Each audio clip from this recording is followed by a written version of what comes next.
Welcome to the second part of the video. Enjoy! As time passed, Hershey's small business was struggling and was far from being able to repay the money he owed. He began to question what he should do next. However, a British importer stumbled upon Hershey's caramel and was impressed by its unique taste and its month-long shelf life. He placed a large order and promised to pay Hershey if the candy made it to London in good condition. The only problem was that Hershey couldn't afford to produce the caramels and ship them out in the first place. He decided to go to his bank and ask for an additional $1,000, even though he already had the pressure of a $700 loan. Initially, the bank officer rejected him, but after seeing his small wagon and tasting his delicious caramels, he changed his mind and personally signed the loan for him. With the loan secured, Hershey hired a few helpers to complete the order and was able to ship his caramels out the following week. However, he heard nothing over the next few days and became increasingly impatient. He knew that if he didn't hear back from the British importer, his business would fail again. Just days before the loan was due, Hershey received a letter containing a check for £500, which is about $65,000 in today's currency. Milton was overwhelmed with relief, finally able to pay off all of his debts and put his worries behind him. From there, sales of Hershey's proprietary caramels, Crystal A, took off. While most of his sales came from Europe at the time, he slowly began to expand in the United States. By 1894, Milton's company had grown to several factories with thousands of workers and was bringing in over $1 million in sales.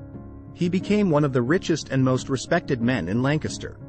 With a strong team in place to take over production, Hershey found himself with more time on his hands and grew restless. On one occasion, he visited the Columbian Exposition in Chicago to check out some of the world's newest inventions. Little did he know, this trip would forever change his life. During his visit to the exposition, Hershey witnessed J.M. Lehman's demonstration of chocolate rolling machinery from Germany. At the time, chocolate was considered a luxury that most people couldn't afford. But Lehman's demonstration proved to everyone that chocolate could be mass-produced and had the potential to be cheap. Sensing an opportunity, Hershey offered to buy Lehman's entire equipment setup, which Lehman gladly accepted. Upon his return to Lancaster, Hershey started to experiment with manufacturing chocolate products, including sweet chocolate, baking chocolate, and other cocoa-based treats. Using his old formula of fresh milk, just as he had done with his caramel products, he established the Hershey Chocolate Company as a subsidiary of his caramel business.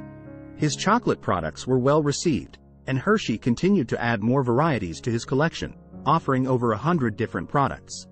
However, Hershey soon noticed that chocolate sales were gradually taking over his caramel business share in Europe. He believed that caramel had peaked and was becoming a thing of the past, so he decided to take a risky business decision, selling his caramel business and focusing solely on chocolate. In 1900, he sold his business for $1 million and immediately started construction on a new factory for his chocolate company, equipping it with high-tech machinery. As construction on the new factory began, Hershey instructed some of his most trusted employees to work for his competitors to learn their methods. Most of them had to travel out of the country since no other company in America had successfully mass-produced milk chocolate. Hershey faced political corruption in Lancaster and decided to move to Dairy Church, where he purchased 1,200 acres of empty farmland and started developing a new town for himself and his workers. By the end of 1903, Hershey and his team still did not know how to mass-produce milk chocolate, despite their attempts. Unbeknownst to Hershey, the answer was right beside him all along.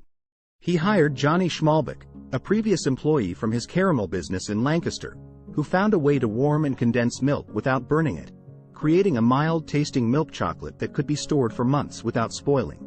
Schmalbeck's process allowed chocolate to be mass-produced, making it less expensive, and Hershey could finally mass-produce his iconic chocolate bars at a lower price of 5 cents each. Thanks to Schmalbeck's formula, Hershey Chocolate Company became successful, and Hershey's chocolate bars became available in almost every store in the country, affordable to the masses. In 1906, Hershey Chocolate hit the $1 million sales mark. Over the next couple of years, Hershey would introduce 2 new products that would become iconic for the company: Hershey's Kisses and Hershey's Chocolate Bars with Almonds. These 3 signature products propelled the company to unprecedented heights, exceeding even Milton's wildest dreams. The factory tripled in size, becoming the largest in the world. As the company prospered, the town of Hershey grew alongside it. The town included modern homes with electricity, schools, hospitals, churches, amusement parks, a zoo, and an open-air theater. Since Milton and his wife Kitty were unable to have children, they established the Hershey Industrial School in 1909 to serve poor orphan boys aged 4 to 18. Milton later transferred the majority of his assets and control of the company to the Milton Hershey School, which now owns 40% of Hershey's stock, making it one of the wealthiest private schools in the U.S. Unfortunately, while Milton's company was thriving, his wife Kitty's health began to decline. Having already lost his father and Aunt Mattie just before his chocolate business took off, Milton grew even closer to his mother and his wife. Despite having access to the best doctors, it wasn't enough to save his wife, and she died of pneumonia in 1915.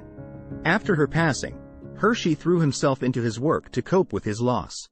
Eventually, he realized he needed a break and took a much-needed vacation to Cuba. In Cuba, Hershey fell in love with the people and the community and learned about the abundant sugar land there. During his travels to Cuba, Hershey had a new vision to build a sugar mill and create a thriving community just like he had done in Dairy Church. With this goal in mind, Hershey constructed a state-of-the-art sugar mill, along with modern amenities such as schools, health clinics, and modern homes for his workers.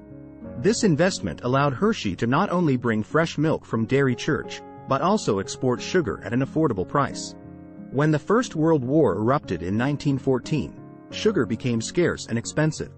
However, Hershey was able to survive the war by using his own resources and even secured a contract with the U.S. Army to supply large amounts of chocolate bars and cacao to soldiers, expanding the Hershey brand globally. At the end of World War I, Hershey's chocolates had achieved an impressive annual sales figure of over $20 million. However, Milton Hershey soon faced another devastating loss, as his mother Fanny passed away in 1920. During this challenging period, Hershey faced fierce competition from other chocolate brands who were gaining market shares by investing heavily in advertising. Despite this, Hershey remained committed to selling only a few products and continued to see his sales soar, reaching an astounding $41 million by 1929. Hershey continued to lead the company until he retired as CEO in 1944, at the age of 87. He passed away a year later from pneumonia in Hershey, Pennsylvania, the town he built. After his death, the Hershey Company continued to expand and is now one of the largest chocolate manufacturers in the world, with a market capitalization of over $44 billion. Thank you for watching. Don't forget to subscribe and like this video. Stay tuned for the next one.